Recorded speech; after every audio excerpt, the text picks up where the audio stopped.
પહેલા તો પ્રેમની કોઈ પરિભાષા નથી કે તું મને વાલી છે. ક્યારે નહીં કે એ પ્રેમ તો જો રાધા અને કૃષ્ણ જ કર્યો છે.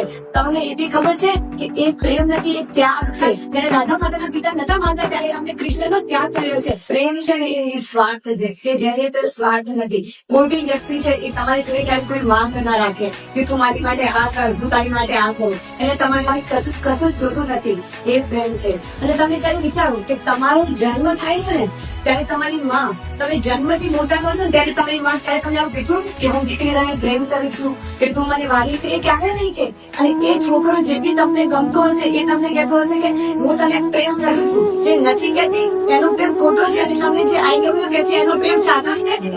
તમે જયારે વિચારો એ છોકરીઓ ઘણા લોકો આવા હોય છે કે રાધા કૃષ્ણને એક્ઝામ્પલ આપતા હશે કે ભાઈ પ્રેમ તો જો રાધા અને કૃષ્ણ જ કર્યો છે. તમને એ બી ખબર છે કે એ પ્રેમ નથી, એ ત્યાગ છે. કોને ખબર કે કૃષ્ણ અને રાધાએ લગ્ન કર્યા છે? ભગવાન કૃષ્ણ અને રાધા ક્યારે વિવાહ નહીં કર્યા? જયારે રાધા માતાના પિતા નતા માનતા ત્યારે અમને કૃષ્ણનો ત્યાગ કર્યો છે. અને એ તો પોતાના બીજા વ્યક્તિ જોડે લગ્ન કરે છે જેમના પિતાએ પસંદ કરેલો છોકરો છે. અને ભગવાન કૃષ્ણ પણ બીજી સ્ત્રી જોડે, જે રૂકમણી જોડે લગ્ન કરે છે. તો હંમેશા યાદ રાખજો, પ્રેમની પરિભાષા જીવનમાં યાદ રાખજો કે ત્યાગ એ જ પ્રેમ છે. પરિવાર માનતો નથી તો ભાગીને ક્યારેય લગ્ન મત કરજો.